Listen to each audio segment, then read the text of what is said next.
Hi, everyone. All three of today's stories come to us from the northeast quarter of the United States. First, a man barely survives a startling confrontation in a Maryland cave. And then, with only seconds to spare, a young girl enters cryptid territory in Michigan. Finally, we end up hearing how an inexplicable crisis develops in a suspicious building in Philadelphia. Before we get into the stories, I'm excited to announce the release of dreadsarmy.com, where I release strange and weird news every single day. I also post all of my stories there too. And if you want to be a part of the conversation, join the Facebook group. Links below. Now let's get into the stories. Hi, Lilith. My girlfriend turned me on to your show after I told her about what happened to me and my buddies. I can't believe there are so many stories like mine. Why aren't the police or somebody investigating? They could at least put up surveillance cameras or send in teams with dogs. I was really freaked out by this, and I hope everyone listening learns from my experience. There are some places you shouldn't go after dark. I was camping with my friends a few weeks ago, a guys' weekend at Killinsburg Cave Campground. That's on the C&O Canal in Sharpsburg, Maryland. I moved here from Maine in junior high, and me and my friends have been in and out of these caves a million times before. Not the big touristy ones. I'm talking about the ones that haven't been turned into attractions. This area has a lot of small caves, and if you grew up here, you would know that's a primo place to party. We are all freshmen in college now, and even though we go to different schools from each other, we still try to hang out at least once during the summer. Killinsburg Cave Campground is a good place to get together because it's off-road. You have to hike in over a mile from the nearest parking lot, plus you have a group of tents at one site. So that's why we chose it. Everything was going great until my buddy Tim started getting antsy. We were all sitting around the fire. It was just before 10 at night. I was okay with staying right where I was because me and my friend Richie had brought our mountain bikes and we'd been out all afternoon. I was a little beat, but it felt good to just hang out and chill. Tim started talking about the good old days, how we used to party in Killinsburg Cave years ago. It's not a seriously huge cave, but it has cool history. During the Civil War, a bunch of townspeople hid out in there when the battle came to Sharpsburg. Since the cave hasn't been made into a commercial attraction, you can go explore it by yourself for free. We used to skip school sometimes and hang out in there. The cave's about a half a mile away from the campsite, maybe less. So after Tim went on about it for a few minutes, he managed to convince Brian and Richie. I just didn't want to sit there by myself, so I did go along with them. So we headed out down the trail. The moon was about half full and it was plenty bright, but we had 2 flashlights with us just in case. It only took about 10 minutes or so to get there. Nobody else was around. The cave opening is pretty tall, maybe 20 feet high or just under, and it slopes downhill on the inside. It's not that big, really, even though the old stories make it sound like thousands of people hid out in there. So once we get inside, Brian lit up a cigarette, we just chilled for a while, talking about nothing mostly, just hanging out. And then, of course, Tim gets all fidgety and grabs one of the flashlights, walking around, checking things out. I didn't pay him much attention until I heard a cracking sound. We all turned around and Tim was at the back of the cave smacking a big rock against the wall. Brian asked him what in the hell he was doing, and Tim said he could see another passage through a hole in the wall. I mean, we've all been in there like a million times before, and I've never seen anything but that one room, so I thought he was imagining it. I went over to where he was whacking the rock and took a look for myself. He was right. There was a big crack where part of the wall had crumbled since the last time we had been there. It was a small opening, but you could see where it opened up on the other side. Tim lifted up his rock and whacked at it again, but Brian had a better idea. He thought there was probably another entrance hidden in the brush on the outside where the cave wall kind of rounded a curve. There's another cave nearby called Snyder's, which has 3 separate openings, so he made a good point. And it sounded way better than Tim smacking a rock against the wall and maybe bringing down the ceiling on us. So we decided to take a look. We left the backpack right there on the cave floor since we weren't planning to go far. Tim took one of the flashlights and I grabbed the other, and all four of us started exploring the rock face to the right of Killinsburg Cave, pushing against the bushes and stuff, looking for another entrance. I wasn't having fun anymore, and it seemed kind of dumb. I wanted to just hang out by the fire and talk to the guys and relax. Besides, it would make a lot more sense to check this out during the daytime. And just when I was deciding to say that, Tim yelled that he found something. I went over to where he was and shined my light too. There was an opening, about 4 feet wide, maybe 5.5 feet high, pretty narrow. Tim stuck his head in to look and said it was big enough for us to stand up inside. He was all gung-ho to explore it, but the rest of us were like, whatever. Finally, Tim just gave up trying to convince us and handed his stuff to Richie to hold. He told me to shine my light on the ceiling while he was going through and yell if I saw any bats. He shined his own light at the cave floor in case there were any snakes. I don't know why he had to go in there, what he was trying to prove, but I said okay. Tim squeezed through the opening, ducking his head, and then he stood up straight. "What do you see?" I asked. Kept my flashlight trained on the ceiling, but didn't see any bats. "Not much." He turned around in a circle with his light bouncing off the cave walls. "It smells really bad in here, though, like a hot spring, like a sulfur smell." I didn't like hearing that. What if there were toxic gases in there? "Don't light a match," I joked. And then I said, "But why don't you just come on back out?" But he wasn't done. "In a minute, there's a tunnel at the back. It probably leads to the main cavern." I could see Tim's light shining into this dark tunnel when all of a sudden the beam reflected on twin circles, shining yellow. Animal eyes. I yelled at him saying there's something in the tunnel, but he had already seen it. Tim spun back around, scrambling to get out of the cave. His flashlight shone right in my eyes for a second, blinding me. And then my blood just froze because I heard him scream. I stumbled back, blinking my eyes, really freaking out because I couldn't see anything but spots for a second. I couldn't run if I had to. I was afraid Tim was getting mauled by a bear. My eyes started working again and I saw Tim was okay. He was squeezing back through the opening with Brian and Richie helping him, pulling him through. Tim's eyes were terrified. I've never seen him look like that. We all started talking at once, asking what had happened, but he just turned and shone his light back through the opening, and his hand was shaking. "I don't know. Something grabbed me," he said. "Something was in that tunnel, and when I turned my back on it, it grabbed my sweatshirt, almost pulled me off my feet." "Was it a—" Richie started to say, but then I hushed him, shining my light inside with Tim's. And there, caught in the twin beams, you could see some sort of a creature. It had come out of the tunnel and it was now watching us. I moved my light up to its face and I almost dropped my flashlight. It looked like the boogeyman from a little kid's nightmare. It wasn't human, but it stood like a man on 2 legs. Its head looked like a goat's head, but bigger and longer, with yellow snake eyes and curving horns.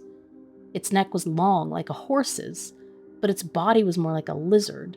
A really big lizard. I would guess it weighed over 100 pounds. The way the light reflected on it made me think it had scales, and then it shifted sideways, and I saw wings, folded down wings, like a bat. Wings, horns, a sulfur smell. I'm not superstitious, but this creature had to be some sort of a demon. "We have to get out of here now," I yelled, and started running down the path. I didn't care if they followed me or not. That thing was definitely not from this earth. Everyone had seen at least a glimpse of it just then, so no one argued, and no one mentioned the backpack that we had left back in the main cave. We didn't care. We just hauled ass to the campsite. And it wasn't until we got back to our site and lit the lanterns that we noticed Tim's jacket. On the fold of the hood, the cloth was shredded, like something had clawed it.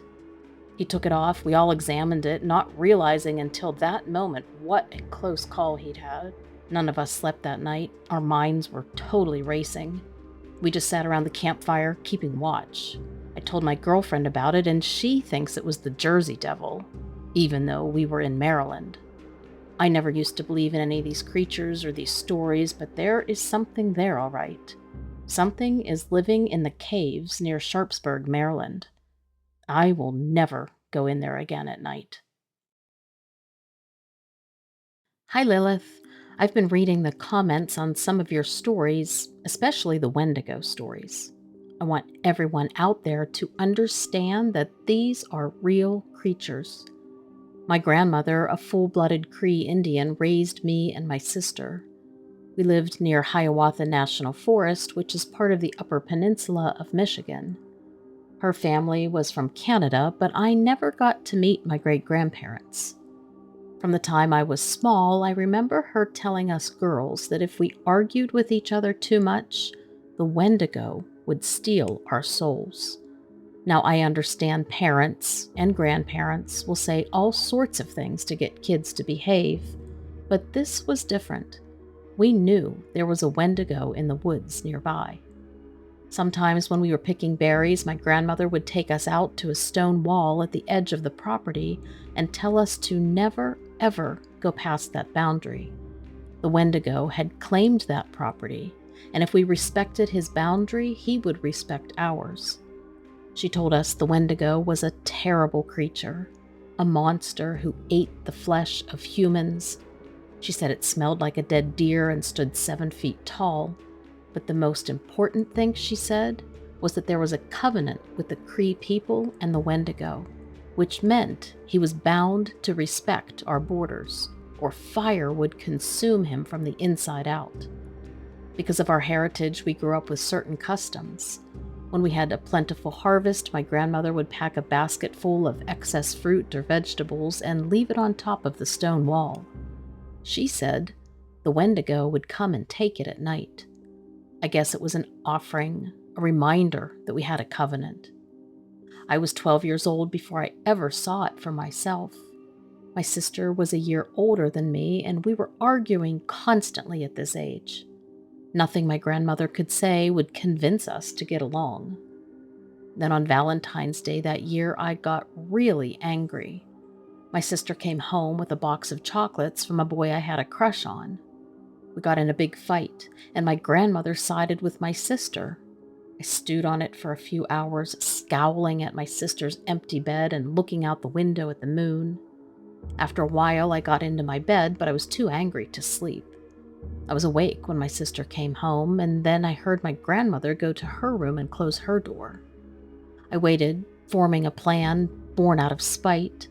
And once my sister's breathing was steady and even, I tiptoed over to her nightstand and stole the box of candy. I eased down the steps and put on my coat and my boots, and I let myself silently out the door. I remember it was a beautiful starry night. There were only a few inches of snow, and it glittered under the moon. I crunched across the yard, clutching the stolen candy box and not allowing myself to think twice about it. Once I was in the woods, though, I started to get nervous. I stopped and listened, thinking I heard something crunching through the snow behind me. I looked, but I didn't see anything, so I continued walking until I got to the stone wall. I crept up to it as quietly as I could, which was not very quiet with boots on in the snow, and I laid the candy box on the stone wall and I walked away, with a mean little glow of victory spreading in my misguided heart. Huh, let the Wendigo eat her chocolates, I thought. And then I heard something terrible, a fierce growl unlike any animal I'd ever heard. I slipped behind a tree, feeling entirely too exposed out there in the snow, like a target in my bright red coat. I listened, barely breathing, and I suddenly smelled a foul odor, the smell of death. I knew the Wendigo was nearby. My heart started pounding so hard I was afraid the creature would hear it and find me. I wanted to run, but I didn't dare move out from behind the tree, and I heard the snow crunch nearby and a snuffling sound like a bear makes. I was so terrified my teeth were chattering, but I had to look. Slowly, carefully, I peeked around the side of the tree, praying it wouldn't see me, but it was there, standing on the other side of the stone wall, just as my grandmother had described it. Hugely tall and powerful looking, standing up on 2 legs and covered in fur, all except for its head. The moonlight shone down on its head, and my breath caught in my throat when I saw the naked skull it had for a face, glowing red embers for eyes, and terrible, wicked antlers protruding from its skull. This is embarrassing to admit, But I was only 12 after all. But seeing that monstrous creature only 20 paces or so away from me, I lost control of my bladder. Immediately, the thing turned its head, looking right at the tree where I was standing, and I knew it could smell me. Squeezed my eyes shut, feeling lightheaded and dizzy. I knew I was about to faint. For real. My grandmother saved me. A bright light shone through the woods, and I could hear her shouting my name. I was too afraid to speak, but I opened my eyes and I saw the Wendigo turn its head, looking in her direction. But with an angry snort through its nostrils, it stalked off into the woods. I huddled there against the tree, crying, too afraid to move, and that's where my grandmother found me. I blubbered out my crime to her, expecting her to take a strap to me, but she didn't. Maybe she thought I'd learned my lesson. She scolded me harshly and had me do my sister's chores for a week. I also had to apologize and send my allowance to buy my sister a new box of candy. And as for the stolen box of chocolates, it was gone. Maybe the Wendigo took it, or maybe it knocked it all into the snow on the other side of the wall. I don't know, and I never want to be back there to go looking for it. But I do remember that as I confessed my shameful behavior standing there in the snow, my grandmother shone her light on the wall, and the box was gone. So if you are a believer, know this. Just because you personally haven't seen a Wendigo doesn't mean that they don't exist. There are plenty of us who have seen them. Hi, Lilith. I wanted to get your opinion about this building that was on the same street I used to work on about 5 years ago. Now, this was in a not-so-good part of Philadelphia, and the place had always given me the creeps. It just looked like it was harboring some kind of a sinister secret to me. I always assumed it was just my own paranoia, but the more I investigated, the more it became obvious that it was worse than anything I could have imagined. I should mention that I worked for an affordable mobile service provider in the city, and my job was to cold call people whose contracts with our competitors were about to run out, and I'd offer them our cheaper service. It wasn't the greatest job, but it taught me a lot about sales and human nature. At the end of every workday, when I'd walk to my car, I would pass this building, and I would try to peek through the windows, but the entire place was seemingly empty and unused, except for the top floor. The top floor's light was always on. I never saw anyone enter or leave that building, and the entire thing was falling apart. I was amazed it wasn't condemned by the city, but someone was clearly paying the rent or mortgage to be there. Despite it being in rough shape, it had to be expensive. It was a huge, old building, and it even had the original stone gargoyle at the top that looked straight down on you. So one night, right as I arrived home from work, I realized that I had forgotten my cell phone at work. So I rang up my boss, hoping he was still there at the office, and thank goodness he was. So I headed back as quickly as I could, and he was waiting outside with my phone in his hand. He gave me the phone, I thanked him, and started to walk back to my car. But when I was almost there, I heard the most horrific screams coming from the top floor of the abandoned building. I was seriously freaked out. I stood there and I listened for a while. It sounded like someone was torturing a guy. I mean, you could hear his anguish and pain. And then I heard him say, "No, please." And the screaming continued for several minutes. And then it was silent. A few minutes later, 2 men in sunglasses burst out the front door. I started to get in my car, trying to be as nonchalant as possible as they walked past. And the 2 men immediately got into a black car with dark windows that was parked across the street. And then they took off down the road. I sat there in my car for a while, trying to regain my composure, and I eventually drove back home. But when I got back that night, I tried to give myself a reasonable explanation for those screams. Maybe a guy's wife was divorcing him over the phone. Maybe somebody he loved dearly died in a tragic way. But I knew those were far-fetched thoughts and that there was no rationalizing the sound of those cries. I mean, it had to be severe physical pain, and I can only imagine that the guy probably died. The 2 suited men were clearly torturous murderers, I figured. I just hoped they didn't come back for me to eliminate the witness. I tried to forget about it and go to sleep, but that guy's screams weighed heavily on me. I wondered if I should call the cops, but I've seen plenty of movies about what happens to the guy that calls the cops after witnessing a murder. I didn't know what to do and was completely freaked out. So I decided to head back out and sit down at a 24-hour diner that was sort of near the creepy building, just to see if anything else went on that night. I got a coffee and a sandwich and sat by the window to see if I could make out any details of that top floor. The light was still on, and I could see some movement in there, but that's about it. Suddenly, that same black car pulled up and parked right in front of the diner. The two men, still in their suits and sunglasses, got out, but this time they walked into the restaurant. I was in shock, and now really wishing I had just stayed at home. The waitress asked them to follow her to a seat, but one of the men said that they were just going to sit at the table next to me, and they asked for 2 coffees. The waitress then went into the back, and the men never did sit, and proceeded to stand right next to my table.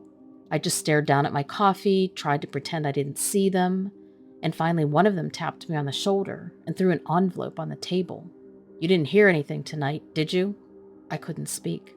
I thought I was going to have a heart attack right there. The guy cleared his throat and said, "I need to hear you say it." I looked at both of them and said, "I didn't hear anything." The 2 guys sat down across from me then, sat at my booth and looked right at me. "You didn't tell anybody about hearing anything tonight, did you?" I was shaking, but I tried to look as normal as possible and said, "Absolutely not. Nothing to tell. Nobody to tell it to." Both guys then laughed, and one of them threw a business card at me and said, "Give me a call sometime, kid." The card had just a phone number, no names or words at all. And then they got up from my booth, and one of them pointed to the envelope. "That's your first one," he said. And they both sat down at their booth. I immediately put my money down on the table to pay for my coffee and sandwich, said goodbye to the men, and walked out of the restaurant as nonchalantly as possible. As soon as I thought I wasn't in eyeshot anymore, I sprinted the rest of the way to my car. And then when I got home, I opened the envelope, and inside was $5,000 in cash. I quit my job at the mobile service provider. I moved out of my apartment within 2 weeks and eventually found another job on the other side of the city. I haven't told many people about this, and it's been a while now since it happened, but still, I've never been back to that part of Philly. Never again. Let me know what you think about these stories in the comments below.